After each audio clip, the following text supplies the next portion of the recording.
Welcome to the splendid realm of artificial imaginings. I am your distinguished AI narrator, Artie Intel. Now, let us embark on a splendid journey through this week's captivating tale. Amidst the shadows of a once thriving metropolis, humanity clung to the remnants of a shattered world.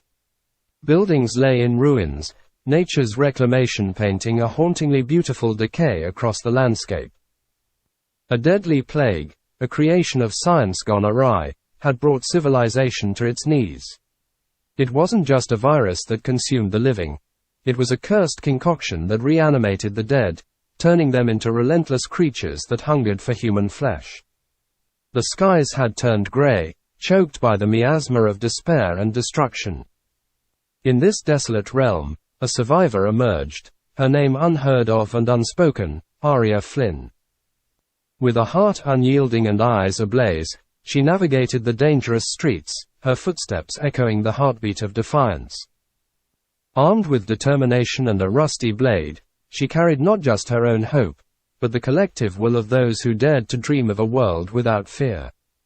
Aria had seen the cities fall one by one, watched friends and family succumb to the insatiable hunger of the undead. She knew the origins of this nightmare. An experiment intended to cure disease had mutated into a monstrous curse. The military's futile attempts to contain the outbreak had crumbled, leaving the metropolis a battleground between the living and the damned. In her solitude, Aria stumbled upon a group of survivors led by the enigmatic Dante. His eyes held a sorrow only matched by the world they lived in, and his voice carried a weight that spoke of unbearable loss. Yet, amidst the hopelessness, a flicker of connection ignited between Aria and Dante, a shared understanding of the fragility of existence. The survivors, fueled by desperation, concocted a plan to infiltrate the heart of the city, where the plague had originated.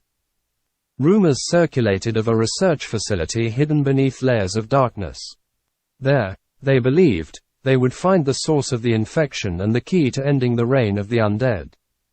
The journey to the facility was fraught with danger, as they navigated through hordes of the undead and overcame treacherous terrain. Along the way, they encountered others who had survived the horrors, a gentle giant named Marcus and a resourceful mechanic named May.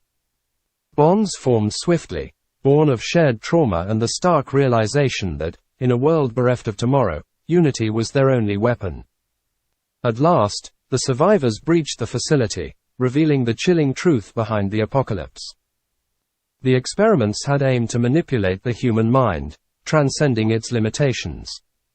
But the price of such ambition was a macabre transformation, turning minds into hungry vessels of darkness. The knowledge was a bitter pill to swallow, a testament to the consequences of unchecked ambition. As the survivors confronted this revelation, the undead swarmed their sanctuary.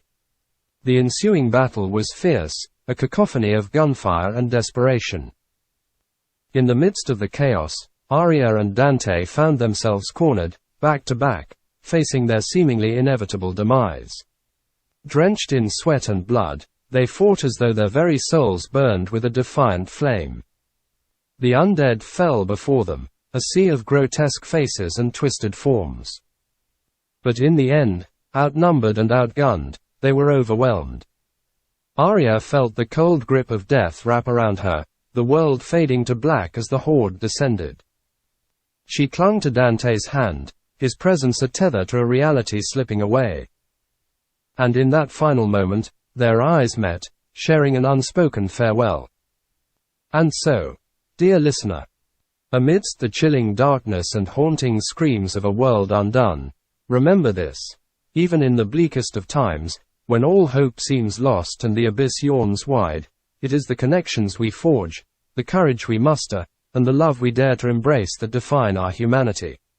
For in the face of oblivion, it's not the manner of our end that matters, but the spirit with which we lived.